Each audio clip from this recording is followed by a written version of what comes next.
Ah si. Ah si. C'est un pull de Noël. Bonjour et bienvenue au manoir de l'imaginaire. On se retrouve aujourd'hui pour une petite sélection de romans de Noël qui me font très envie. Je ne suis pas encore passée en mode Noël, mais je me suis dit qu'il valait mieux s'y prendre un petit peu à l'avance si on veut voir ce qu'on va lire au mois de décembre. Ou au mois de novembre d'ailleurs si vous avez déjà commencé les romans de Noël. Avant toute chose, je vous l'avais présenté il y a des années de ça, il fait son comeback aujourd'hui. Voici Nick, mon mec. Moi j'aime la mère Noël. C'est qui ça, la mère Noël? C'est toi. N'importe quoi. Et on commence sans plus attendre par L'étrange Noël de Monsieur Claus par Sarah Rach aux éditions de Saxus. On va y suivre Nicolas Claus qui n'est autre que le fils du Père Noël et qui va être un petit peu en désaccord avec papa. Le Père Noël décide de transformer complètement les fêtes de Noël en un véritable panneau publicitaire. Nicolas, alias Cole d'ailleurs, est convaincu que Noël c'est tout d'abord la magie, donc il va faire tout ce qui est en son pouvoir pour rendre à cette fête son essence. Et comme si Papa Noël n'en faisait pas déjà assez, il va dire à son fils « Écoute, cher digne héritier, je t'inscris à une super compétition pour gagner la main de la princesse de Pâques. » Le petit hic, c'est que le prince d'Halloween y participe lui aussi, et le petit hic 2, c'est que le prince d'Halloween, il se pourrait que Nicolas Claus, il est un petit peu bécoté dans un bar un jour. Un petit peu. C'est un roman que j'ai très envie de découvrir, et en plus, j'ai beaucoup de chance parce que j'ai le meilleur chéri de la Terre, il me l'a déjà acheté. D'aussi loin que je me souvienne, j'ai toujours adoré les histoires qui parlent vraiment du Père Noël et de sa famille. Vous voyez, que ce soit en film, que ce soit en livre, j'aime quand on est au cœur de l'action. Le second livre que j'aimerais découvrir, c'est Mort au château, un mystère de Noël. Au niveau des auteurs, il y en a beaucoup. Il y a Isabelle Alexis, Tony Béard, Adèle Bréau, Marie Vareille, qui sont en fait un collectif d'autrices qui forment la team Romcom, voilà. Et elles se sont alliées pour ce livre à Julien Sandrel. C'est un livre édité par Charleston. L'histoire se passe au Château Primard, qui est un hôtel de luxe. Un grand événement est très patiemment attendu. La grande Jennifer Thompson, qui est en fait une star, va venir tourner une scène d'un film dans leur grand salon. Tous les clients de l'hôtel sont invités à y faire de la figuration. Et les gens vont se dire, c'est vraiment le moment de pousser la braise sous ma sardine. Alors, pousser la braise sous ma sardine, en fait, je viens de traduire une expression portugaise en français. Je sais pas si ça passe. Enfin, je pense que oui, quoi. En gros, c'est profiter de la situation. Lina, qui est une apprentie costumière, va se dire « Bah, c'est l'occasion rêvée de faire découvrir mes créations. » On a Jo qui se dit « Bah, avec toute cette couille, je vais en profiter pour me taper à foison mon amant Stéphane. » Et Coco, elle va profiter de ce superbe moment pour revoir sa cousine qu'elle n'a pas revue depuis 27 ans maintenant. La magie de Noël est à son comble, mais va retomber comme un vulgaire soufflet lorsqu'un corps va être découvert. Tintintin. Je précise, le corps est sans vie. Le troisième livre, c'est un thriller de l'Avent, le roman maudit de Franck Tilliès aux éditions Ozu. On dit Tilliès ou Tillier? J'en ai aucune idée.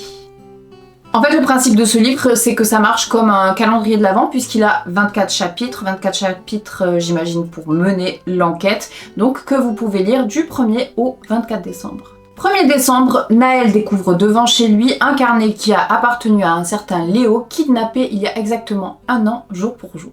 Et voilà que Naël se retrouve bloqué dans une boucle temporelle, puisque sa journée commence, recommence, recommence, et ainsi de suite. Ça nous dit une journée pour découvrir qui est Léo, une journée pour sauver sa propre vie, une journée pour mourir. Très intriguant, très intriguant. Je me demande si je vais pas prendre ça en guise de calendrier de l'Avent cette année. J'aimerais également découvrir Jingle All the Way jusqu'à ton cœur de Roman Clécy aux éditions Siplog. On va suivre Isor qui déteste Noël. What? Non, rien, c'est l'histoire d'une nana qui adore Noël, comme tout le monde. Ce Noël va avoir une saveur bien particulière pour elle cette année puisqu'elle a perdu sa grand-mère. Isor tient une librairie à Floconval et refuse catégoriquement de laisser entrer cette fête dans sa librairie. Pas de décoration, pas de chanson de Noël, nada, niet. Jusqu'au jour où Isaac Moncler débarque pour régler une petite affaire d'héritage et il semble débarquer également dans la vie d'Isor. Je pense qu'on commence à le savoir, moi j'adore les trucs où les gens ils sont un peu grincheux et on imagine qu'à la fin ils finissent heureux. La guerre des biscuits de Noël par Elisa Evans, édité par Roncière. Déjà moi tu me mets la guerre de Titouti dans un truc de Noël, je suis à fond parce que je regarde absolument tous les films où vous savez c'est les voisins qui se font la guerre pour savoir qui décore le mieux sa maison. J'aime trop ça. Ils se font des sales coups. C'est un scandale, le festival Biscuits en folie est sur le point d'être annulé. C'est vrai? Mais non c'est pas vrai, c'est dans le livre Nick.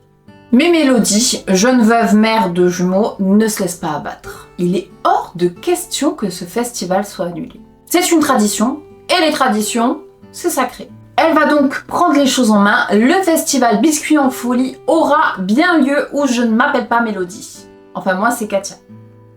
En plus là-bas, il y a un type, le directeur de l'école, qui croit pas du tout en Mélodie et en ses capacités. Elle compte bien évidemment bien lui prouver le contraire. Vas-y Mago. Comme je vous l'ai dit, j'ai trop envie de lire ce livre parce qu'il y a des conflits noëlesques quoi. J'aime trop les conflits noëlesques, je trouve ça mignon même. Noël au Café des Oracles d'Aurélie Gerlache, édité par Rajo. Gaïa déteste deux choses plus que tout. Les fêtes de Noël et la cartomancie. Quoi? Non, il y avait un coup de vent, j'ai eu peur que tu prennes froid aux oreilles. La vie est quand même bien faite puisqu'elle va se retrouver à travailler au Café des Oracles. Et en période de Noël, s'il vous plaît. Ce petit café atypique propose des séances de voyance pendant que vous dégustez une délicieuse boisson chaude. Déjà, ça part mal pour Gaïa. Mais en plus, il y a un serveur qui est tout le temps sur son dos. Il la lâche pas. Un jour, sur un malentendu, Gaïa va se retrouver à lire les oracles pour une influenceuse qui est très suivie, ce qui va littéralement changer sa vie. Moi, je sais pas, ça me tente bien, j'aime bien, je trouve ça original comme histoire. Comme un film de Noël par Elle McNichol aux éditions La Martinière. Alec Pristine, Jasper Montgomery est adoré de tous. C'est l'enfant prodigue de la ville, bien qu'elle cache tout de même quelques petits secrets. Elle revient donc à Lake Pristine après sa première année d'études, mais elle revient avec un but bien précis. Bon, déjà, elle veut savourer un bon vieux Noël en famille, mais surtout, elle veut dire adieu définitivement à sa ville natale. Et voilà qu'elle va tomber sur son ennemi juré du lycée, Arthur Lancaster, qui lui a un projet bien précis en tête également. Il veut tourner un film sur cette ville idyllique où les apparences sont trompeuses. En vrai, même sans le résumé, j'aurais eu envie de le lire rien que pour le titre. Comme un film de Noël. Je veux dire, c'est assumé, comme un film de Noël. Bah allons-y. J'ai très envie de lire également La bibliothèque secrète de Noël par Jenny Colgan aux éditions Charleston. On y suit Myrène Shutterland qui est obsédée par les livres. Notre pote à tous finalement. Elle adore se balader de librairie en librairie afin de dénicher des exemplaires rarissimes. À l'approche de Noël, elle est engagée par Jamie McKinnon qui est un héritier d'un très gros château en faillite. Ce dernier veut qu'elle retrouve un livre mystérieux. Selon la légende familiale des McKinnon, ce livre aurait la capacité de sauver tout le domaine. Dans son train en direction des Highlands, donc chez Monsieur McKinnon, Myrène va recroiser Théo. Alors Théo, c'est un vendeur de livres anciens qui a pas mal la tchatch, qui sait parler visiblement, et qui adore beaucoup les trésors littéraires, comme visiblement celui sur lequel Myrène s'apprête à mettre la main. Une fois que Myrène et Théo arrivent au château, une tempête de neige les bloque complètement là-bas. Les Highlands sont complètement recouverts de neige, ce qui va carrément les couper du monde extérieur. Je suis très intriguée par cette histoire, vraiment, donc j'ai hâte de la découvrir. Et enfin, le dernier livre que j'aimerais beaucoup découvrir, c'est Miracle à Christmas Street d'Annie O'Neill chez Fleuve Édition. Il y a un an, Jess avait un job de rêve, un super appart, un avenir tout tracé. Aujourd'hui, elle débarque au 14 Christmas Street avec la ferme intention de passer décembre entièrement sous la couette. Mais dans cette rue, Noël est particulièrement sacré. Il n'y a pas de Noël sous la couette qui tienne, tout le monde va mettre la main à la pâte. Jess va se retrouver dans un calendrier de l'Avent grandeur nature où chaque soir tous les voisins vont se rencontrer. Il n'y a que le Scrooge, on peut dire, du numéro 24 qui refuse de prendre part aux festivités. Ça a l'air trop mignon. Et j'ai trouvé l'histoire originale aussi, je veux dire un calendrier de l'Avent grandeur nature entre voisins, je trouve ça très mignon. Et c'en est tout pour les romans de Noël qui me font de l'œil cette année. En tout cas, pour le moment, je suis sûre qu'il y en a encore plein qui vont s'ajouter à ma petite wishlist. Mais pour l'instant, j'aimerais beaucoup lire ceux que je vous ai proposés aujourd'hui. C'en est tout pour cette vidéo, j'espère sincèrement qu'elle vous aura plu. N'hésitez surtout pas à me dire quels sont les livres qui vous tentent cette année pour cette période-là. Quant à nous, on vous dit à dimanche prochain au Manoir de l'Imaginaire. Eh, mais moi, je serai pas là. Ah, tu seras pas là? Ah, ok. Quant à moi, je vous dis à dimanche prochain au Manoir de l'Imaginaire.